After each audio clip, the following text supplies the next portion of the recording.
Hey, what's ready? Welcome back to News Toast, and we got a major story to start the week off with because a new report just revealed the impact that's looming for both PlayStation and Nintendo. Now, I think this also does impact Xbox, but maybe in a bit of a different way. Now, I will get into that as well, but technically this is a bad situation really for everybody involved. The PlayStation situation does seem to be the most likely to happen. So stick around and we're getting all of that, but first, I do want to thank my supporters on Patreon and on YouTube memberships. Thank you just so much for what you do, and you will receive this video through early access. Let's go and get right into things, though, starting off with one of last week's big surprise reveals being God of War Sons of Sparta. Now, as I said last week, I thought PlayStation had a great showcase, possibly their best state of play ever, but I wasn't necessarily impressed by God of War Sons of Sparta specifically. My hype really came from other announcements, and it's not like I don't enjoy Metroidvanias. Really, some of my favorite games of all time have come from that genre. But I don't know, it just didn't pop off screen for me personally. It just looked kind of generic, the combat didn't really stand out, and they were also asking, or they are asking, for $30. So I said then that I was going to skip out on it until impressions came out, and, well, now they're here, and unfortunately my gut feeling seemed to have been accurate after all.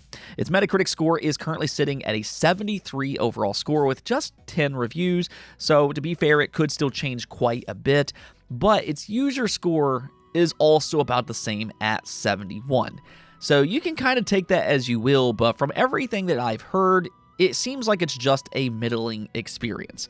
The narrative is apparently solid, but it doesn't really specialize at anything, and there are better games within the genre, whether that be because of the art style, the combat, the platforming, the puzzles, or a combination of all of them. Unfortunately, God of War Sons of Sparta just doesn't excel at anything specific, which I think explains why it's being described as just an average overall game.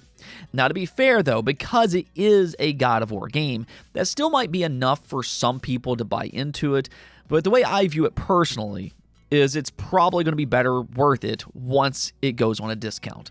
I think if it would have came out at $15 or $20, I probably would have bought in right away, but because they're asking for $30, and when you have a game like, let's say, Silksong that's only $20, that stands out to me for the wrong reason.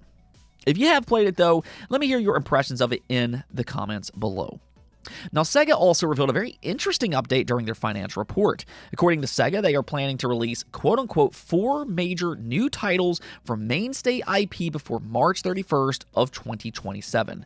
So basically over the next 12 months. And one thing that we do know about Sega is that they are on a mission to revive various dormant IP. So there is a very good chance that they are referring to some of those games, which includes Jet Set Radio, Golden Axe, Crazy Taxi, and even Echo the Dolphin. Of course, they also own Atlas, and there's been a lot of speculation about the next Persona title, whether that be Persona 6 or even Persona 4 Remake. But I think the one game that we can absolutely bet on without much hesitance at all is a new Sonic game. It is Sonic's 35th anniversary after all, and I think they are going to have something for the Blue Blur plan this year.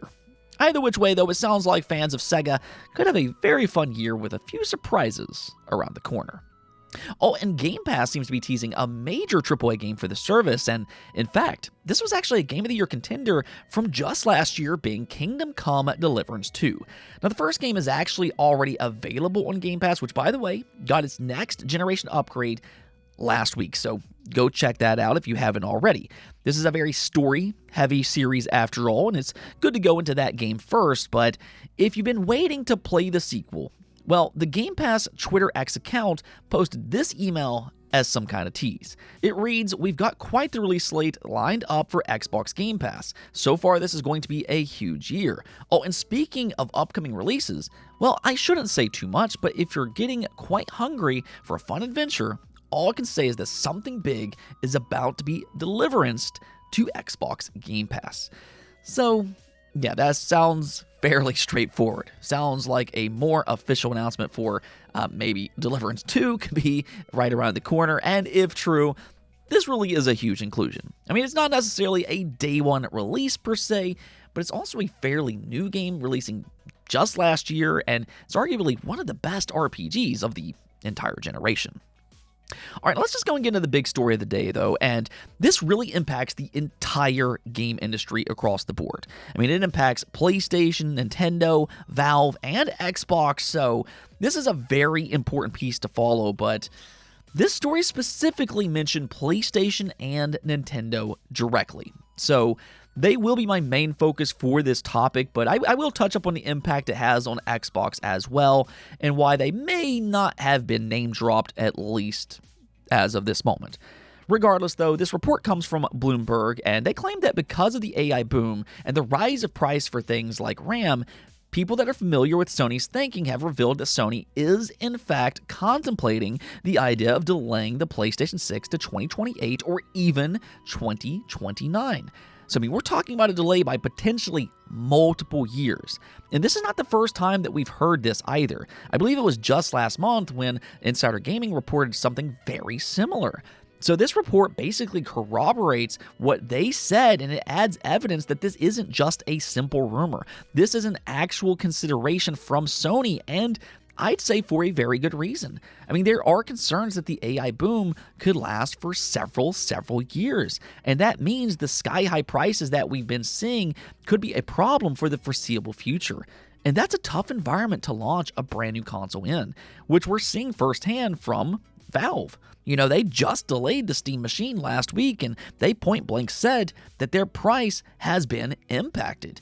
And that's a huge problem for all of these console makers. You know, these console makers design everything around the idea of an affordable price tag. That's one of the big boons of console gaming, the ease of plug and play and that low barrier of entry, all while still having good performance. So Sony absolutely has a price that they want to target for the PlayStation 6. Now, let's just hypothetically say that they're targeting, we'll go with $600, but the truth is, the AI boom may push that price up to, let's say, $700, $800, if not even more than that.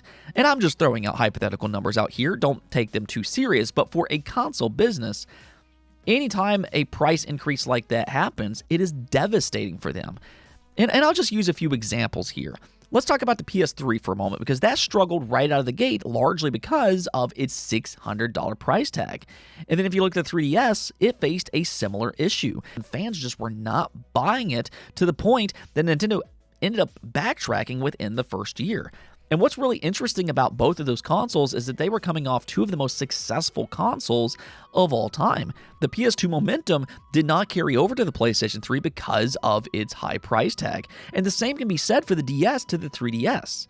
Now, I think both of those consoles ultimately made up for it in the long run. I think the PS3 is an excellent console, and I would say the same for the 3DS. They're actually some of my favorite consoles, just period. But they definitely had rocky starts, which majorly impacted their entire generation. So it's important for a new console to start off strong, and Sony knows that more than anybody.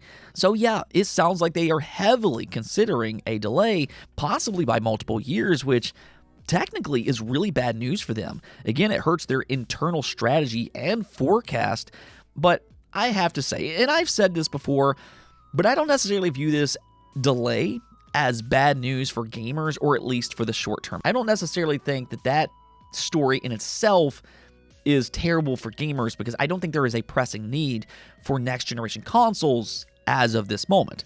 Personally, I think they should ride this generation out, make it extra long, and truly max out the potential of the PlayStation 5, because I still think there's a lot of untapped potential there. It'll also give their developers more time to prepare for the launch of the PlayStation 6, which means that maybe the first couple of years will be stacked right out of the gate.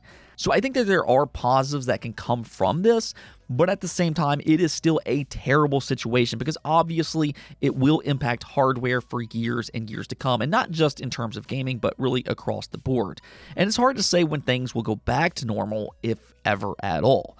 So I can't be completely positive about this, but again, I don't think that a delay for the PlayStation 6 specifically is the worst thing in the world for gamers. Now, as for Nintendo, Bloomberg is also reporting that they are considering a price increase for the Switch 2 in 2026, which I am a little bit more skeptical about this report. In my opinion, I believe it is accurate. I'm not saying that they're wrong about this, because I think everybody right now is considering a price increase. But I also don't know if I agree with the timeline that it's going to happen in 2026. And the reason I say that is because Nintendo and PlayStation here in just the last few weeks suggested that they prepared ahead of time and have secured enough RAM to keep the price of their consoles the same throughout 2026. Now, however, if the Switch 2 exceeds expectations this year, and if they go through their RAM quicker than expected, then yeah, maybe they will have to raise the price in 2026. But unless that happens, then I think 2027 will more than likely be the year when we see prices go up. I mean, you have to remember, Nintendo does not want to raise the price if they don't have to because it is a brand new console. And like I said a moment ago, console makers completely base their strategy on a specific price tag. So this could have major ramifications for their entire generation if they're forced to raise price. So I think they're going to try to hold out at their current price for as long as possible. And then for Xbox, even though they weren't mentioned in this report, I do want to mention them because I think one of the reasons that we haven't heard similar things about them is because they're the one console maker that might launch a new console amidst a very turbulent situation. And I think that that's because they aren't as reliant on their hardware as Sony and Nintendo are. If the new Xbox comes out at, let's say, $1,000+ and doesn't sell incredibly well, I don't think that that necessarily impacts their business in quite the same way as it would for Nintendo and Sony. So I think that's one of the big reasons why we might see a new Xbox next year in 2027 and why we might not see the PlayStation 6 until, let's say, 2029. Now, technically, that would give Xbox a major head start, almost similar to the Xbox 360 versus the PlayStation 3, and that was a big thing back then. But at the same time, Xbox really isn't competing in the same way that they used to, and that's probably also why Sony isn't necessarily as concerned about a head start this time around. So that's just kind of my read on the situation, but let me know what you all think about all of this in the comments below. Anyways, though, that's going to be it for this episode, but until next time, make sure to subscribe, ring that bell, and peace out.